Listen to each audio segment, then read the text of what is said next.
और दिल्ली के कारोबारी सीलिंग से परेशान है। दिल्ली बंद की धमकी दे रहे हैं फरवरी में। ये मुद्दा दिल्ली में सियासी दंगल का सबब बन चुका है। बीजेपी के सांसद और एमएलए दिल्ली के मुख्यमंत्रियों के पास समस्या का समाधान ढूंढने पहुंचे, लेकिन मुलाकात से बात बनने की जगह एक नया संग्राम छिड़ गया।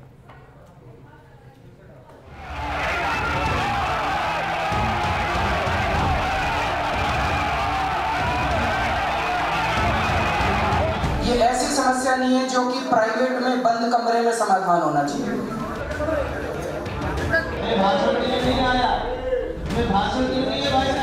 पूरा जो स्टेज बना था वो दिखा रहा था कि ये किसी खतरनाक मूड में है।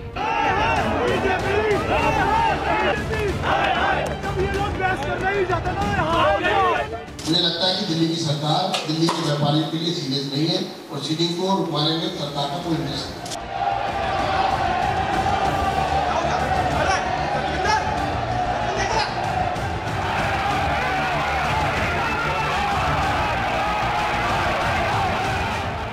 ये तो नाटक फैलाए हुए हैं। ऐसे मीटिंग होती है कि आपने कभी सुना है कि इस तरह से समस्याओं पे निदान के लिए मीटिंग होती है?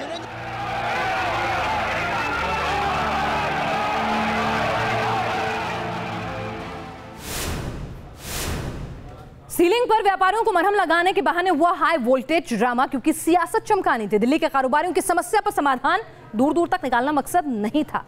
वोटरों को दिखाने बताने के लिए राजनीति की कोशिश हो रही थी। सीलिंग का मुद्दा सियासी मुद्दा है और फुटबॉल बन गया है। अब बीजेपी और आम आदमी पार्टी से एक दूसरे के बारे में उछालते फिर रहे हैं, लेकिन हम आपको बता दें कि असली समस्या क्या है वो भी आप जान लीजिए। दरअसल दिल्ली में निर्माण कार्यों के लिए एमसीडी से इजाजत लेनी पड़ती है। राजधानी के अलग अलग इलाकों में अवैध निर्माण की शिकायतों के बाद दिल्ली हाईकोर्ट ने 2005 में एक्शन का आदेश दिया। एमसीडी का लचीला रवैया देखकर सुप्रीम कोर्ट तक मामला पहुंचा। सुप्रीम कोर्ट ने 2006 में अवैध निर्माण की सीलिंग करने के आदेश जारी कर दिए। इसके बाद दुकान प्रॉपर्टी कमर्शियल प्रॉपर्टी को सीलिंग से बचाने के लिए सरकार ने कन्वर्जन चार्ज का प्रावधान किया।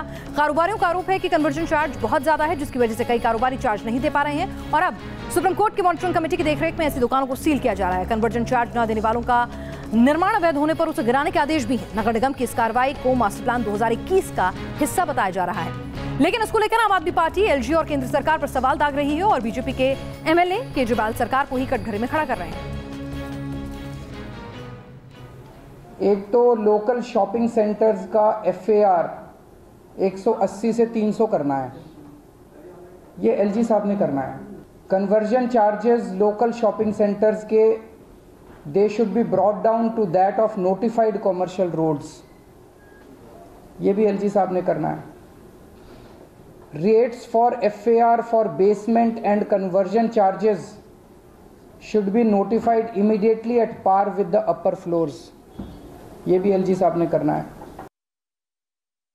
तो पहला तो ये है कि 351 सड़कों पर सीलिंग हो गई है और हो रही है, तो वो गुमराह करना है।